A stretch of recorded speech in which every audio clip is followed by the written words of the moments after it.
that's why I bought, you know. I mean, how much was it? For my mom, I'll get it in the New York Second, right?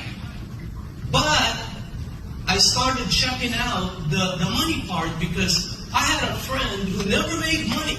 Some of you know him. Tony, you know him. Bobby, we've been knowing him forever, right?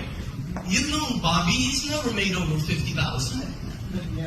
Never. He's always been broke. Always. Never.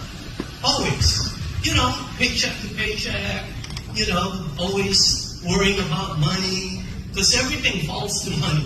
So, anyway, I saw him. He was making a lot of money. He made $300,000 in his first 8 months here. And that's what freaked me out. Okay? Not the money. That he made that money. Well, Bobby never makes money, right? And then I had a friend in New York that made serious income. Not this $300,000.